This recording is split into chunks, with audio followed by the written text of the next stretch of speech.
directly above the Hollywood sign, it's ChrenBen's Friend Trends with Aaron Crennan and Ben Lepley, the working model of a healthy friendship.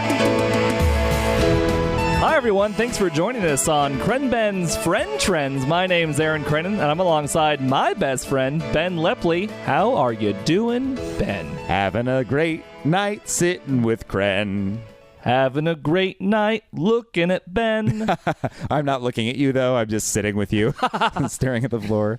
And we are alongside our friend and half of a girlfriend, Lyric Lewis. How you doing, Lyric? Amazing. Absolutely spectacular. Can the listening audience at home guess the girlfriend Lyric is she how I'm saying this so weird, is Lyric Aaron's girlfriend or Ben's girlfriend? Since you brought it up, Ben, I think it's pretty clear that she's my girlfriend. That's right. Yep.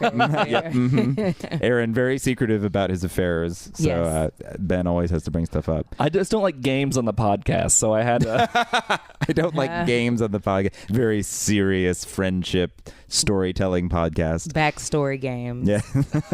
Yes. To take the mystery out of it, I will say that I love a raven hair lock every once in a while. So I think Raven And which one of us is that? Because it's audio only. That's right. No one knows. Describe by voice who you love.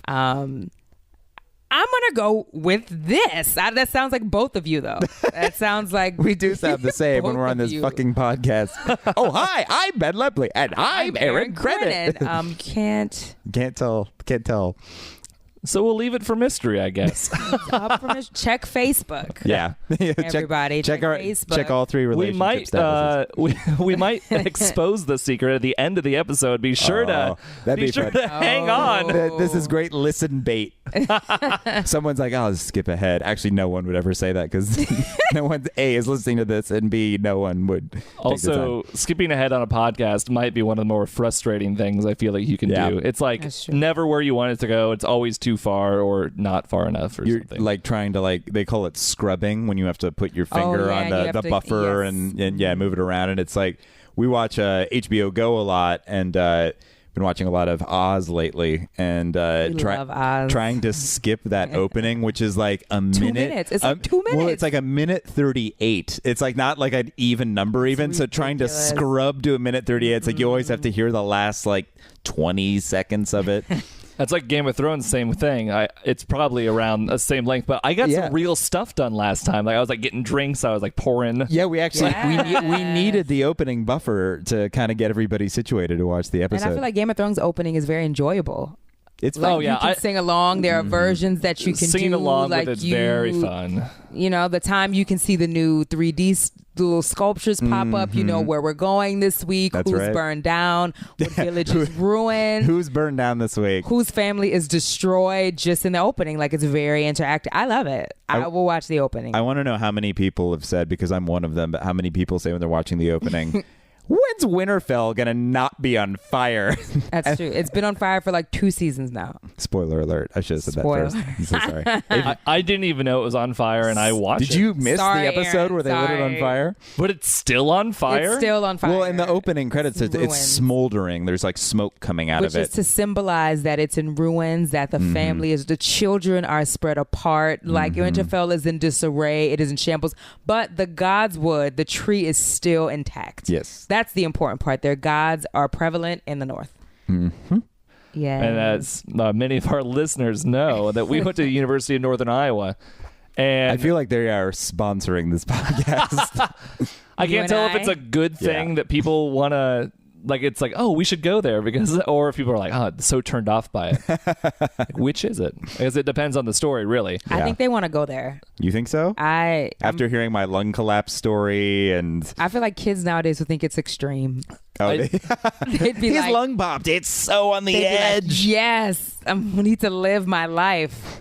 Go to you. Is this story going to make people want to go or stay away? Just preface it. The extreme people. Will want to go, I guess.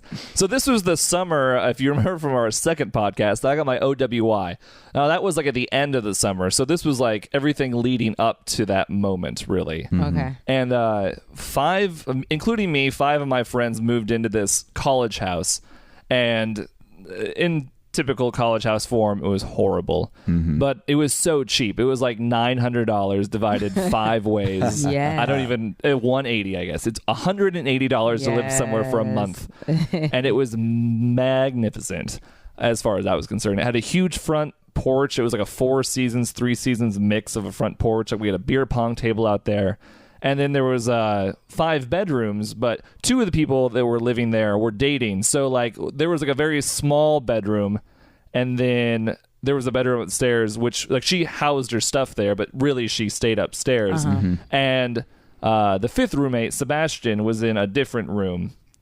And slowly but surely, like he decided not to go to college that year, so he like gradually moved out. So it ended up being just the 4 of us for the most part. So like some of these things kind of happened while he was there. Some happened after he had left. It's really kind of in the fog of which was which, but he might come in and out of this story arbitrarily. So it was old and no one lived in it the year before. It was one of these really interesting things where we should have took that as a sign.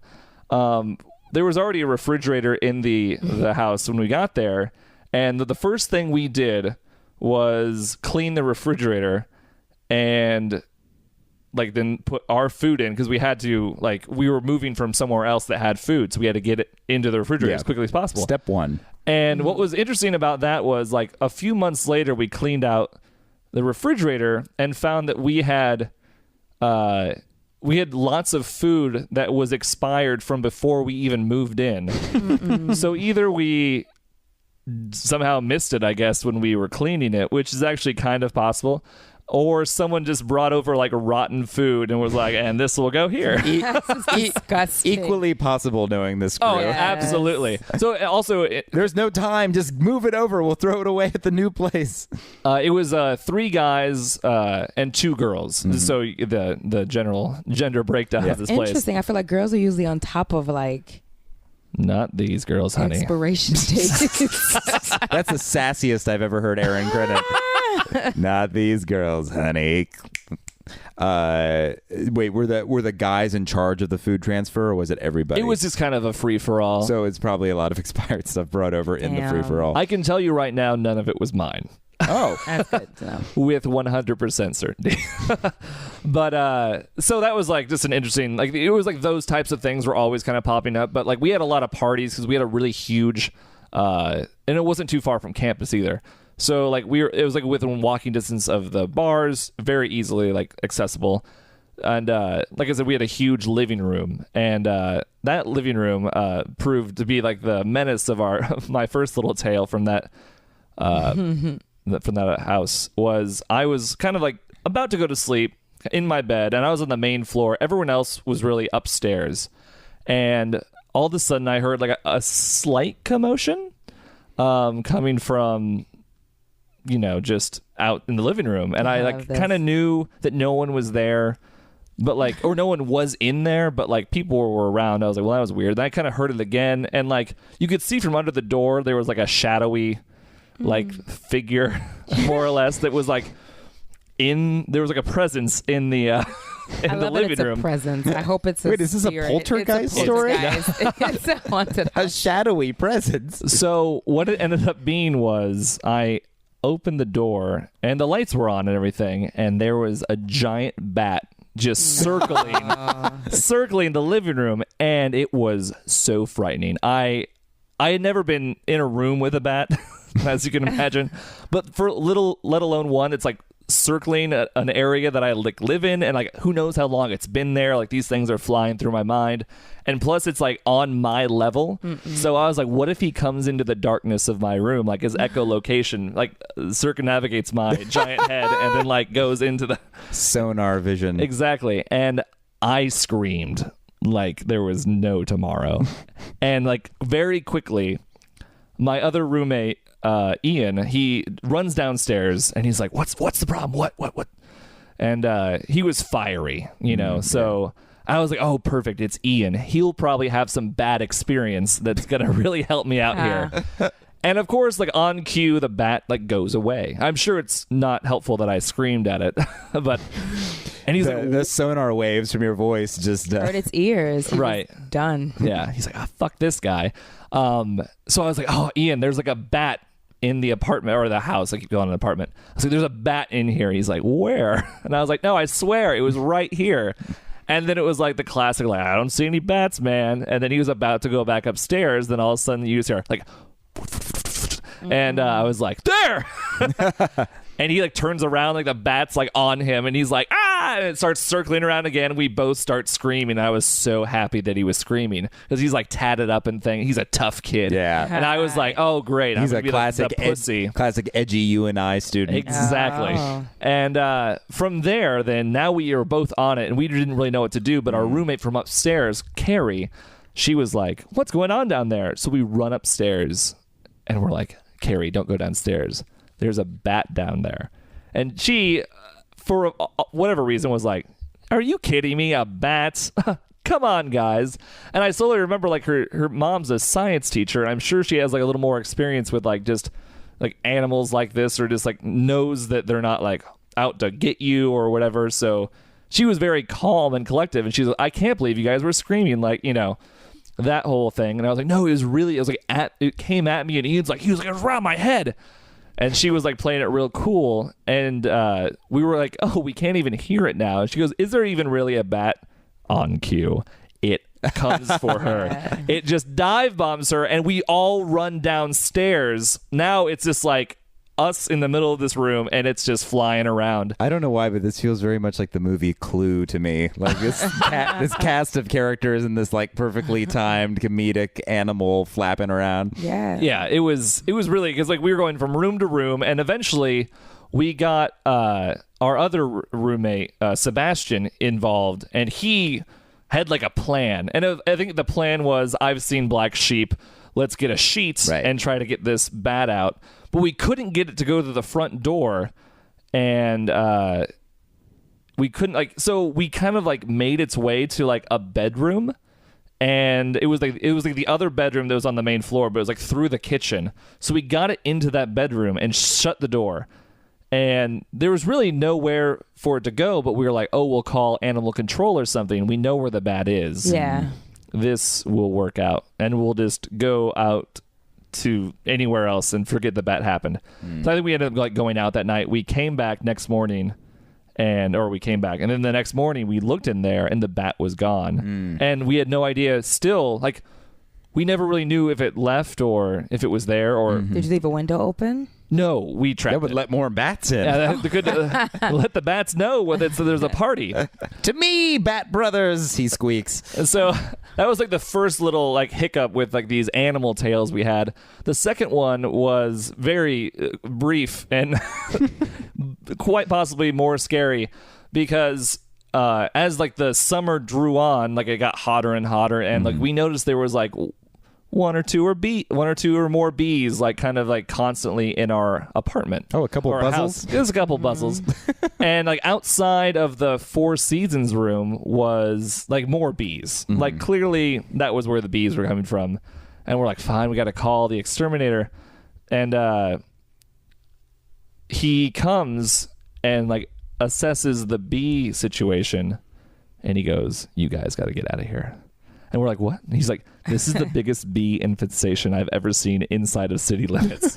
Apparently, the entire roof of the Four Seasons room was a beehive. And he's like, this is going to take some real time to get these out of there. Oh, my God. I was like, oh, my God. I was like, what's wrong with this place? I was like, first the bat, now the bees. And he's like, you guys had bats? And I was like, yeah, we've had like, and I think the bat even came back.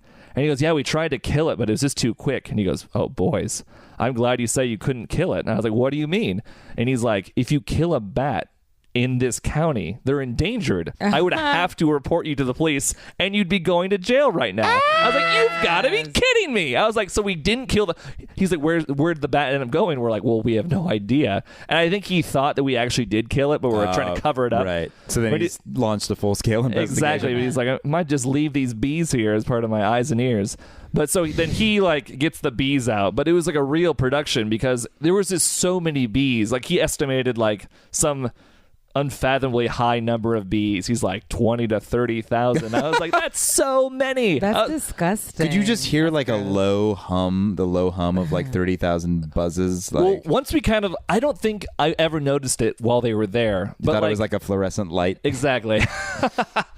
But it's just so scary because, like, I know that's what we were still trying to design that room for like, cool college party stuff. Mm-hmm. And, like, we were, like, drilling into the ceiling. I'm surprised they didn't, like, either A, honey didn't, like, spill out onto the floor, or B, they didn't attack or you B, guys. actual bees. Yeah, we never really got stung, which was, like, the luckiest part. But I think we somehow caught it before we really angered them. Yeah.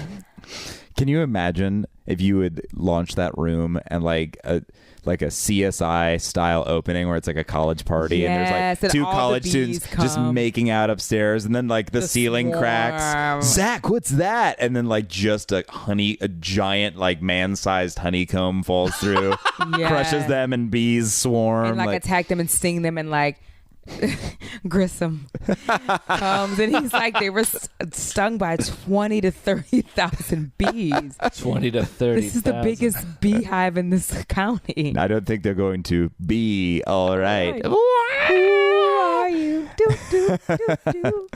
Oh, so between then they arrest you for trying to kill the bat. Exactly. Yes. So between like the bees and the bats, we were like, why did we ever move in here? We've only been here for like 3 months at this point. Like there's the expired meats in the freezer. Like it's just everything still in there. We're not taking those out. This is too many memories, really. And like the bees, like clearly the bees had been there. We just didn't really realize it. And like the bats were in there. We just didn't realize it. Yeah. And we're like, what else could go wrong? End of the summer. I was just cooking in the refrigerator in the kitchen. And all of a sudden, water just starts kind of pouring in to the kitchen. From where? From the ceiling. Oh. Okay. And that was like, we were right underneath a bathroom too. And I was like, oh, God damn it. So we call our landlord and we kind of explain, we're like, it's like, he's like, now what? And we're like, no, there's water coming in from the ceiling. And he's like, oh, I'll send my guy over. And the whole time we're like, God, we just got to get out of this. There's got to be some way we can break our lease and go somewhere else because these things keep happening that like aren't our fault. Like it's first, like obviously the meat was probably our fault, sure, but probably the I'm bees, going to say But I love absolutely. that the meat is still there. Well, I don't know where it went. Someone realistically, someone ate it. I'm not even gonna lie. Times were tough. So, the plumber comes and like we're like trying to like hatch a plan of how to get out. And he's up there and he's like, yeah, guys, bad leak. Like he's in, well, first he's in like the kitchen and seeing if it was like a pipe there, but it was like, he found out it was like the upstairs toilet. And he's like, guys, this is going to take a while. We're like, oh, great. So he has to shut our water off and he's in our house for a while. And finally he kind of comes downstairs and like, he's holding something in his hand. And we're like, what is that? Why does it smell horrible? He goes, oh my God. Well, here's your problem. And he goes, this what appears to be a bat. And we're like, get the fuck out. He's like, I found it in the pipes of the toilet. And we're like, you've got to be kidding me. That's where the bat went. The bat was in the toilet and like it clogged the toilet at some point. And I was like, that is insane. Did it want to drown itself? I think it committed suicide. Yeah. It got in an argument with the bees and just I'm out of here. Yeah. So he's like, yeah. And we're like, oh man. I was like, this is it. Because like the fact that the bat is like killing itself and like clogging That's disgusting. And we're like, oh man, like we can't believe that's how it went down. And he's like, well, yeah. He was like, well, that's not the cause of that's just like the tail end of the clog. What? And we're like, well, wait, what else is in there? I was like, birds, squirrels, like what else could possibly be like in there? And he goes, oh, well, he goes, you have girls living here, right? Because I don't think he knew that the girls, like the girl that was there was like living there. It could have been like a girlfriend or something that's visiting. And we're like, she's like, oh no, I live up there. And she's like, oh, okay. And he goes, sweetie, you know you're not supposed to flush your tampons in this old house, right? And she goes, oh no. And she goes, wait, what do you mean? And she's like, I've been doing it all my life. And I was like, okay. I was like, but You're not supposed to, really, I guess. Everyone does. It's like one of those, all girls kind of do. I feel like, especially in like high school, like it's like at school, like their plumbing systems are so strong. It's just like, do whatever with it, what you will. And There's she's an like, industrial toilet system there. she's like, oh, I feel so bad. She's like, I had no idea. And he's like, yeah. He's like, that's the problem. And we're like, oh no, this is like on us. Like this is like the reason why we're like flooding. It's Sir, can you just tell our landlord about the suicidal bat? Yeah. Yeah. So he's like, yeah, I found 35 tampons in there. I was like, that is so many. They're still there. And But I thought you could flush them. well, I apparently they got caught on like, Or maybe it was the super old house. yeah, it was. I'm sure it was like thin little pipes or something. Yeah, totally. And then, Wait, did he take them out? he cleared the them. clog. Like he's like he counted. I guess he counted them. He counted them at a pile. That's disgusting. 1, flop. 2, flop. I like how it started with a bat, and he's like, things couldn't get any worse. And then it's like Oh, this tampon after no. tampon.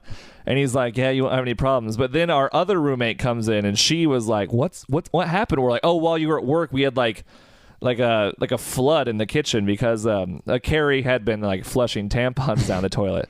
And she goes, wait, you aren't supposed to do that? And we're like, you've been doing it too? And we had been giving Carrie such a hard time about it. And we were also like, 35 is such an extremely high number for like For one girl. Like, and we'd only been in there a couple of months Yeah, too, it's so never it didn't add that up. deep. But then Corey was like, I guess it was me too. And we're like, God.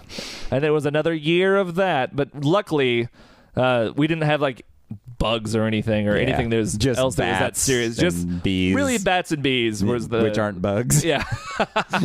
They're like right. gross bugs. Like I don't know. yeah, like Didn't have centipedes, spiders, ants. all that. Yeah. So many things in that town that could really. Yeah. Well, Lyric, I think you're.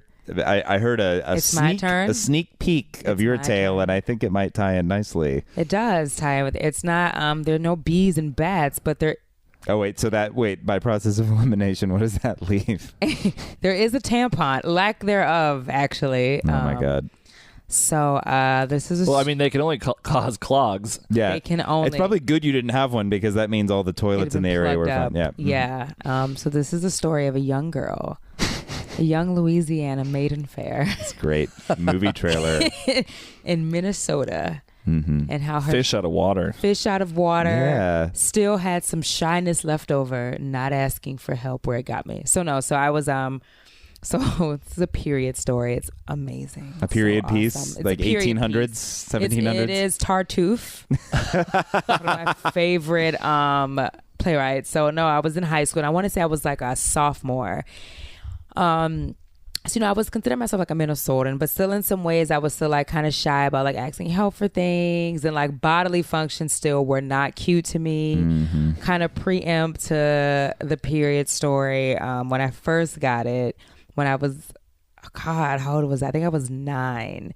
I was so scared to tell people that my aunt was like, oh, she has gas, and I ate an entire bottle of Tums before they figured Before it out. admitting. And then they were like, why is there blood everywhere? And I was like, It's this gas. A bat bit me. So like I was always like kind of whatever, but I kept to myself, me and my mom. So in 10th grade, I got this like weird telemarketing job. My friend Keandra at the time was like, you need to make money. You need to come with me. You need to sell. Was this in the wake of 9/11? It was right after. So it was a trying man. time for... It's a hard time for the country. We were scared to go to the Mall of America because it was apparently on the top 5 list. So I had to find a job at a telemarketing Oh my place. God, there was a top 5 There list. was a top 5, and Minnesota was on there because of the nuclear, like the government stuff that we test there. Like we have warheads. Oh my God. And the Mall of America is such a big destination. Yeah. We were top 5. My mom still won't go to the Mall of America, even though they've caught Even with they're all dead. Even with the Hollister, she wouldn't go. She won't go. So this year, I couldn't, no jobs at the Mall of America. Mom did not allow it. So I got a telemarketing job. So I was like, great. I'll be on the phone. Fantastic. I love to talk to people, blah. So it was it was what telemarketing was. Like I hated it. It was horrible. So one day, the very end of the year before summer, and I also had on lavender pants. I got it from Old Navy. They were fit and flare, and I thought they were really cute. So I wore them to work, and I got Oh yeah, babe. Describe those pants. So I got like a stomach ache at first, and it felt. I feel like for girls know this, that like period cramp cramps and like stomach ache feel completely different sometimes. As you get older, they all feel the same, but when you're younger, they're very distinctive. Like, you know when it's coming, and you know when you like ate something bad. So I was like, oh man, like I just had a bad Perkins. I was like blamed it on Perkins. I love Perkins so much.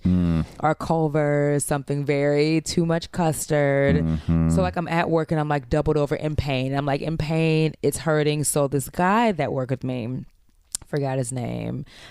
He was like, my boss, I wasn't making any money, no telemarketing calls, nobody wanted to fucking talk to me. So he was like, she can just go home. You can just go. So my friend Keandra was like, Lyric, you embarrassed me. Like, You didn't let her down. Didn't live up to my expectations. I wasn't like selling like that day, because like that's the point of telemarketing. Like, you have to get like so many people to say yes to your shit. Oh, wait. So is it like commission based? Yeah. Like, wasn't it hourly? Telemarketing is pure. It's hourly, but it's like they give you hourly, and at first you're hourly, especially for high school, it's like $9 an hour. It's great. Oh, cool. But then if you don't make like 200 sales in that first week, they fire you. So that's how what a horrible world. That's how they get money. And so like it's a high pressure. So yeah. She's like, so this guy's like, I'll take you home. And I'm like, no, it's okay. And I was like down the street from my house, like kind of. So I was like, I can just take the bus. And Keandra was like, you're staying at my house tonight. Like, you're at my house. So I was like, okay, whatever.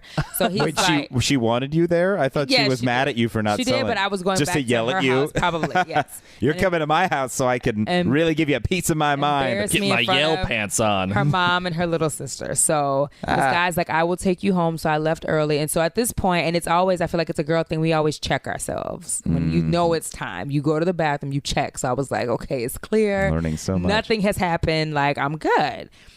So I get in this guy's car, and he's another high schooler. So like he had like a a Taurus. It was like his baby. He was very proud. Like, you know, like cloth seats, but like the inside was nice. He had like a CD Logic thing, like Velcro to the visor. He had Ja Rule, all the hits, the jams, Third Eye Blind. He had like a full spectrum, and he was like super cavalier. Solid playlist. I get in the car and I'm like, you have a really cool car. Like, thank you. And I was like, 6 cup holders, if I'm not mistaken. He had like the first cell phone that like hung around your neck. Like, soup. What? Like a chain? Cell phone necklace.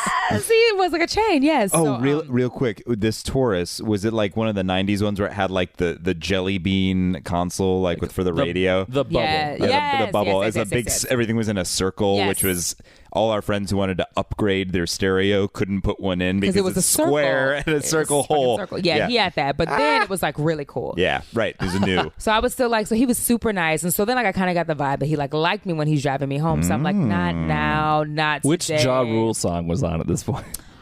This was him and Shanti, always there when you call, but I'm always on time. So play this in your mind while you're listening to the rest of the story. Baby, be mine. So this is like in the background. I wish it would have been 6 feet underground and just. So I'm like doubled over in pain, and it's like kicking right now. So I'm like, my appendix must have broken, because I heard about that in high school, which like terrified me. I wasn't lactose intolerant then, but I was still like, I must have ate something bad, whatever. Yeah. So we're in the car. So this guy's like trying to talk to me. He's like, so I know you go to Central, which is like a really popular high school in Minnesota. Ooh, no big deal. Charles Schultz went there. Charles Schultz, Sparky, the creator. You guys can talk Ja Rule songs all you want, but Charles M. Schultz was the creator of the Peanuts comic script. We have a graduation Snoopy in our lobby at my high school. Fucking cool. Oh, is that why the Mall of America has all that? Yes, Oh, they have all the Snoopies because the city commissioned that when he died. Yeah.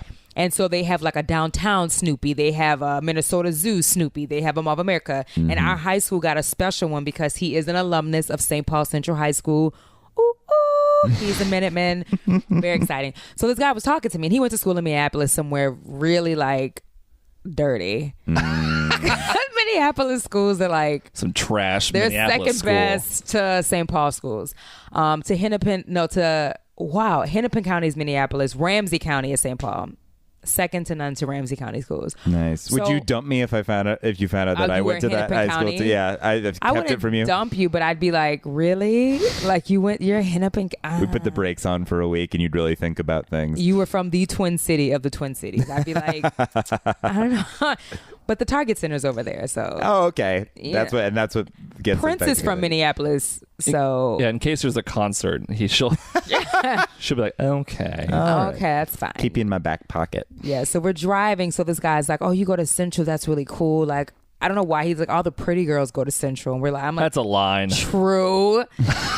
True. And he's like, yeah. And he was like going to like an ADC, like, which is an alternative ALC, Alternative Learning Center. Oh. So he was no longer in a corrected high school. Like, he was on the sidelines to get his diploma, which was fine. But I was like, no, whatever. So I'm not in the lyric car. style. I'm in pain. Like, I'm going crazy. So I get to my friend Keandra's house, and I'm like, thank you so much. And he's like, you're welcome. And I get up to get out, and I think like my purse was on the floor. I turn around, and I see him looking, and there is the biggest puddle of blood I've ever seen in his passenger seat, soaked through the cloth. And he like gives me this look, and I was like, I'm so sorry. And he's like, it's cool, man. Like, it's cool, totally cool, man. Like, and he told you, man. And it went like from the middle of the seat, like up towards the back of the seat. Like, it like was into the crease it, where like, the back meets the back. bottom. Like, it was my entire God. and I was so embarrassed, and I never saw him again. I think I quit that day. Like, I just never went back to that place. Probably wouldn't have got the 200 sales anyway. But You don't know that, Aaron. it's true, Aaron. I could have sold. But yeah, that's my It's cloth seats period too. story. It's just And- like, do you think he could have gotten it out? Like, no, especially blood. Yeah. Blood. It like you would have to take the entire car seat out. I feel like, and like there was no OxyClean at the time. Yeah. There were no ShamWows. So it would have Trying taken times. bleach, and he had 9/11. and he had like gray interior, so it was enough that you could see the blood, but it Yeah. was too dark to like bleach, so it would like ruined his seat. So Right. like, Oh my God. all he could have done was like wash it a little, but there still would have been and it was like a hardcore stain. Like, it was as if like he stabbed me, and then I sat for like a 20-minute ride. Like, and I wonder if he told people that. He's like, yeah, someone Yeah, I stabbed somebody. stabbed someone. Or if I he's hope like, he it was did, ketchup. actually. They really never tell you that at car dealerships when you get gray cloth seats, though. Now, this is too dark to bleach if someone has their period on this, but it's right. also too light. But you know what? I like found out through a sketch show that I did that like girls perioding in their car is not uncommon. Oh, really? I thought I was the only one, and I heard like 3 separate stories in the same room of like perioding out of nowhere, but like it's still remnants being in the car. And I'm like, this is a thing for girls. Like, we do this. Someone like, should make a product, like a towel, towel for that purpose or something. There should be. I actually have another story, not about perioding, but my friend once. This is the second one. It's fine. We went out. Called a vag rag. It was similar. She had like a hoodie. And so we went out in Minneapolis, and it was freezing in Minnesota, bitter cold. And so we were super drunk, ran back to her car barefoot. And so we're driving. Wait, barefoot? I don't know why. And I don't know how we lived. Like, we should be dead. What were you doing? Like, we were drunk in and you Minneapolis. just took your shoes off? Okay. We had on heels, and we were like, fuck that. Oh, you were in heels. Like, fuck feet were it. tired. Got it. Okay. Tired. So like we didn't even feel the snow. So we get back on 94 to go back to like Woodbury from Minnesota, which for people listening, Woodbury is like it's a suburb outside of St. Paul. It's very nice. There's a lake there, Culver. It's very sweet. So we drive back, and my friend is like, I really have to pee. And I'm like, we don't have time to pee. Where's White Castle? And she like takes her hoodie from like U of M and puts it, she like pees on it. She's like, yeah. So we go back to the house. In the morning, we get back in the car, and it's like frozen of pee. It's like a solid separate entity just of pee. She like threw it, and it like broke, like it was like hard. Oh my God. But just of pee. And I was can't like, say I've that's ever what seen pee like does. frozen pee before. Yeah. It was awesome. Like, it was so hard. And I was like, You just love science. It's so great. I used to work at the Science Museum of Minnesota, so frozen pee was just frozen fascinating pee, to you. That's why I feel like I'm into the results of things. What's gonna happen? Like, what's going to happen when you flush 35 tampons and a bat down a toilet? You will get rained on. I wonder what made the bat go down the toilet, because I feel like, man, what if it's a vampire bat? The blood. Oh, yeah. Makes complete because sense. bats just are cracked it. mammals. They're mammals, right? So like, I feel like they need to breathe. I So feel like, would he drown himself? Maybe he just wanted to. And by the way, the scenario I'm about to describe is the most frightening thing I think I've ever imagined. He just wanted to spook somebody who was sitting on the toilet. So can you imagine sitting on a toilet, no sign of a bat, and then you hear a splash and the bat emerges from the water of the toilet and flies up and hits your butt. Between your legs. Yep. Up through your lap. I wanted this to be a prankster bat. A prankster bat. Lost but he got too deep in the pipe and we killed lost himself. The life of the one prankster bat of the world. There's a new breed, a new species. He knew you were funny, Aaron. Right. That's why he gravitated to you. Oh and look what happened, Aaron. DC's writing this comic book right now. The Joker meets the bat. Yes. Oh my God. Well, thanks for going there, babe. Speaking of cars, this isn't mine. Mine's not about periods. Spoiler alert. So it's about bats or bees. Yeah, Gotcha. yeah. We're whittling it down. When I first moved to Los Angeles, I still had my Iowa license plate. And I kept my Iowa license plate for like probably 3 years because it's just, as you know, it's a major hassle to get your car registered out here. It wasn't because you were proud, baby. No, I wasn't wearing it as a badge of honor. I also think in the back of my head, I was like, it's so unlikely you're going to be able to survive out here. You might as well not go through the process of getting a new license. Just save the plate for when you have to return home in shame. That's true. Yeah. So, but 3 years had rolled around. I was still out here. I was filing taxes out here. And I was had impressed yourself. Yeah. You did. I looked in the mirror one morning. I was like, you did it. Pat on the back. I was like, it's time. And the other thing that had prevented me from doing it was cyclical. It was like I had heard that if you didn't do it after a certain amount of time, you'd get fined. And then if you put it off, you get fined more. So I was like, I don't want to pay the fine because it's been like a month. And then it's like, I don't want to pay the fine because it's been half a year. And then, I don't want to pay the fine because it's been half a year. The problem's not going to ever get better. So just pay. After 4 years, it goes away. I was hoping that. That's actually a fib, though. Oh, but yeah, I didn't end up really having to pay a crazy fine at all. The theory is in LA, because they love to have an image of being tourist friendly, if you keep your plates and your license, they tell you have to switch it over, but they're less likely to give you a ticket. Oh yeah. Oh, I got away with things. You get away with murder when you have Iowa out-of-state plates because they don't want you to go back and tell your home state that they're assholes here. Absolutely. I remember a cop pulled up next to me one night and I was looking at my cell phone in my car, and it was right after they had passed that law that you can't have your cell phone in your hand when you're in your car. And so like I was totally busted. Like the light from the phone was on my face, so my face was like blue, from the LCD screen.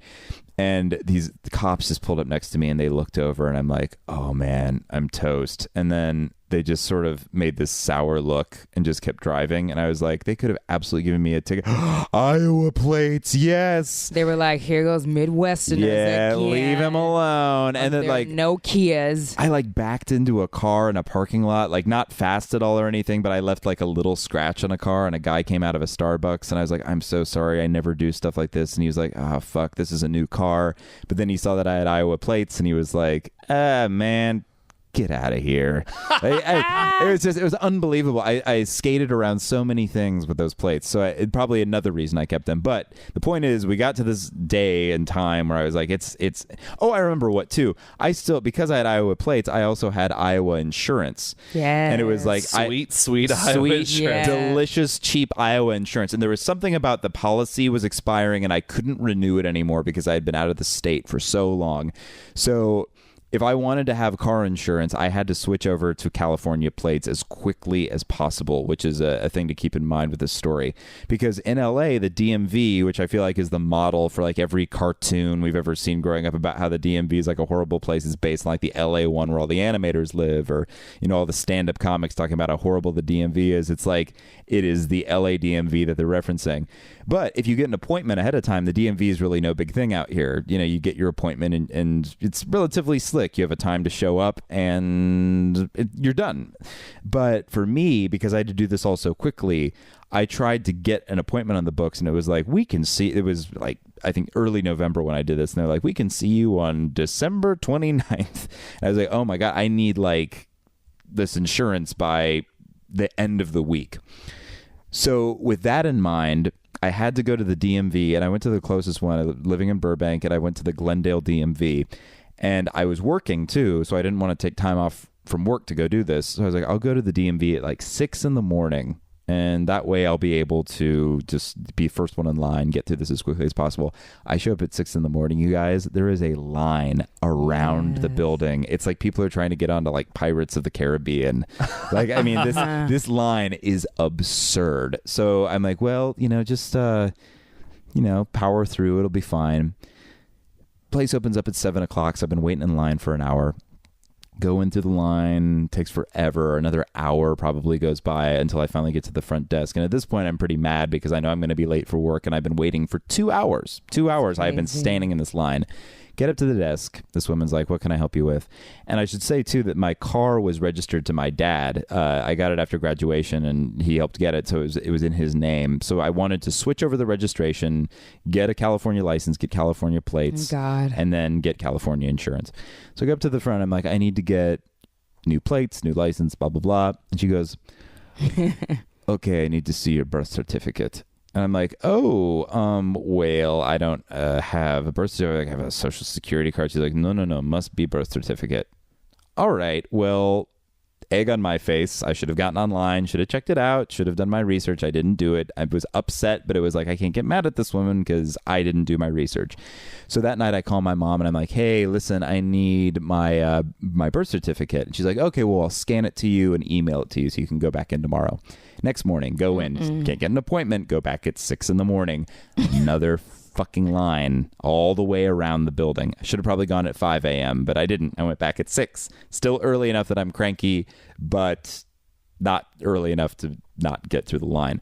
Wait in the line again. Takes another hour. Wait another hour once I get inside to get to the front desk. So another 2 hours. So just to total up for everybody, we are currently looking at 4 hours total waiting in line at the DMV. Get up to the front. Hello, you may remember me from yesterday. She does not. I'm here to get new license. She had a whole line of people to go through. Yeah, you're just a face in the crowd. What a narcissist. So I take out my printed birth certificate, and I'm a little edgy now because it's been another 2 hours. I'm going to be late to work again. My bosses are not particularly cool with that. So hand me that script, Lyric. So she takes the piece of paper and she goes, there's no seal. I feel no seal on this paper. I'm like, what do you mean you feel no seal? And she goes, nope, no seal on that side. Nope, no seal on that side.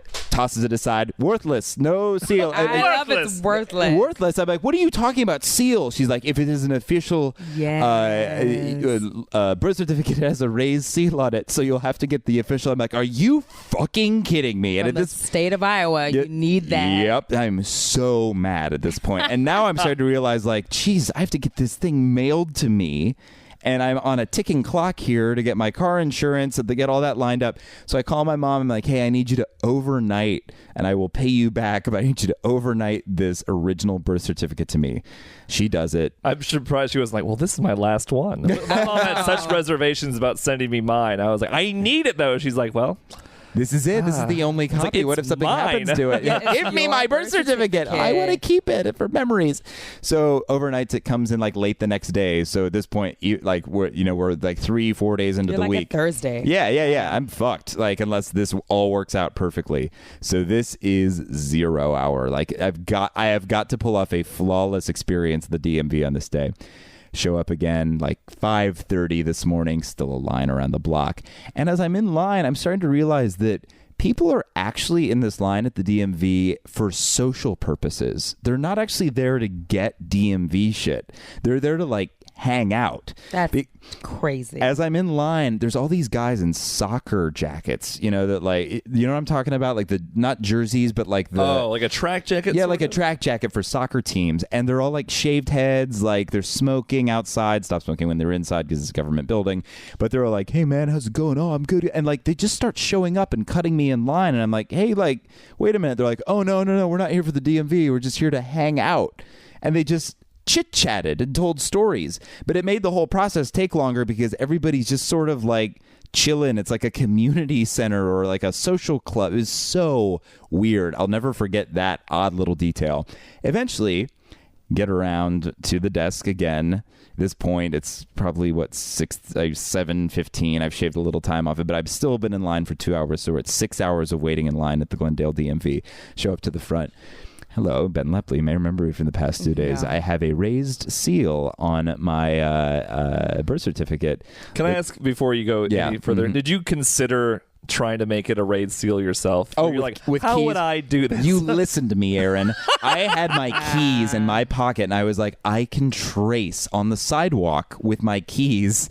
It was like printer paper, though. It's like it would have ripped it. Like it would have ruined it. I tried so many things in my mind. And colorful, because original birth certificates they have color. Yes, they're not like a black and white copy. Giveaway. And plus, the woman was like going to be there all day for her shift, so she already knew that like if I had tried to pull anything too quickly, it would. She's got to go to lunch, man. Yeah. She remembered my face. Remember? So at this point, she's like, oh, all right. Well, here's your number. Please go sit over there. Mm-hmm. Go sit down in this bank of chairs, and there's a TV screen that has numbers on it. And everybody who has appointments, it's like, boom, appointment number, such and such. And then like the appointment number person would go up. And the number of people who don't have appointments, it just nothing happens. Like the number stays the same because all these people have appointments are getting called up with priority, as they should. But after an hour and a half, bear in mind I'm missing work for a third day. I feel I'm gonna get fucking fired. I'm gonna get like chewed out. I'm just sitting there watching the non-appointment numbers not move. And every time you think it's about to, it's like, no, another appointment person. Every 5 minutes, somebody has an appointment. So it's like the appointment people can't go. Hour and a half of sitting there, watching appointment people gleefully go up to the desk and getting help. It sounds like a great life. For them, absolutely. Finally, slowly but surely, my number ticks up, and at this point I'm just like, I'm hot under the collar, you know what I mean? I'm mad. Like I've been waiting for so long, so many little mix-ups. Go up to the front desk, so many soccer jerseys. Go up to the front desk, and there's this woman there who has lost her voice and has a very thick Armenian accent. I love Armenians. It's not about that. It's just about trying to hear what the person is saying. So I give her my dad's name on this the car registration, and she goes, "Oh, you want to have your papa sign the and what, ma'am? I cannot understand what you are saying to me. Is there anybody else who can help me?" And she's like, "I just want your papa." What? Crazy. It is like an alien, like is the craziest sound you've ever heard. This woman with like laryngitis, like accent alone, put laryngitis on top of it. So then I have to do an eye test with this woman, and I don't know what chart I'm supposed to look at. She doesn't tell you. She just is she tells Ben, but that's no help. He's too angry to comprehend. No, they probably don't understand her, is what I'm saying. Well, right? she's like she's gesturing to like the wall, the sign, like the wall of posters, the wall of signs, and it's like which one? And at this point, I'm actually yelling. I'm like raising my voice, like yelling at this elderly woman who's lost her voice. She's just like, oh my god. So I don't even know if I'm reading the right thing. I don't know if I'm going to fail the sight test. Eventually, I'm making such a ruckus that they bring this guy over, and he like kind of translates for me, and he says, "Are you're trying to buy your car from your papa to sell the car?" I was like, it just doesn't make any sense. I'm like, listen to me. I've been waiting forever. I just want to get California license and registration. He goes, "Oh," he's like, "You're fine then." He's like, "We're good to go." Like she actually processed everything here that we need. He says, "Just take your car to the inspection lane and we're good to go." I'm like, "Where's the inspection lane?" He's like, "Right over there." Points to this hallway. I'm like, thank God we're finally making some progress. I could still maybe make it to work before lunch. Walk down this empty hallway, go through this door closes behind me, and it's just an abandoned stretch of concrete. And I turn around, door's locked. I see the guy, and he kind of like half waves and walks. I'm like, no, like slam on the door, like, wait, come back. Like, where is the inspection lane? Like, and I start getting around on the ground on this like asphalt, and I'm looking for any sign of yellow paint. For like, this could be a lane, or like, this could be a parking lot space, or maybe this says inspection. It's just this barren thing surrounded by like chain link fence. There's nowhere you could bring a car in. It's fucking crazy. You were locked in here? I mean, there's a walkway for a person to get through, but there's like no way to bring a car in. It's like a Holocaust camp. Smog is not an option. No, yeah, it's not like not a smog test thing, like nothing. Okay. So I walk through the human-sized exit, and at this point there is a line like you have never seen wrapping around the building. I feel like I've seen it. First day at Cars Land. Yeah, exactly. California Adventure sponsoring this podcast. So at this point, I try to cut to get my way back in, and everybody's like, no, man, what the fuck are you doing? I'm like, no, I can't, no. And I have to go to the end of this line. No. The line takes 2 hours for me to get through. You waited again? I tried to cut. They wouldn't let me. Everybody's yelling at me. I know you would have. I'm from Iowa. I'm not from Louisiana. Oh my God, I don't have any spunk. I don't have any sass. Again? I gotta wait that. again. And I should mention at this point, I'm texting Aaron, who still lives in Des Moines. I'm sending him these texts that are just like all caps lock, like, this motherfucking city, this bullshit. Do you remember any of the things that I sent you? What I do remember about the whole thing is that your like 3 days of texts reminded me that I needed to go to the DMV. And I went in Iowa, like, without a hitch. It took like 10 minutes. 10 minutes, the sweetest experience ever. Oh, it was wonderful. Oh, my gosh. What a day. I wait in this line again, and I show the woman my birth certificate again, like as a ticket of entry into the DMV. She's like, there's a seal. Head on in. I take another number. But at this point, I'm not waiting for my number to get called. I'm just looking around for this guy who pointed me back to the inspection lane in the first place. This man is like the ghost of Nostradamus. He's just like faded into nothing. It's like he doesn't exist. He probably didn't work there. He probably just another person in line. He was just a guy who took his soccer jacket off for a second just to fuck with me. Just put hanging it back out. Yep. He's fun. Out to smoke. So I get sent back to the woman with the raspy voice again, and I'm like, you've got to, I'm like, almost to tears at this point. I'm like, you've got to help me. Like, I don't know, like, I don't know who I'm supposed to talk to. I don't know where I'm supposed to take my car. And she just looks at me and she goes, and I just lose my shit. So she prints some papers out. I take them. I shuffle around. I find another desk.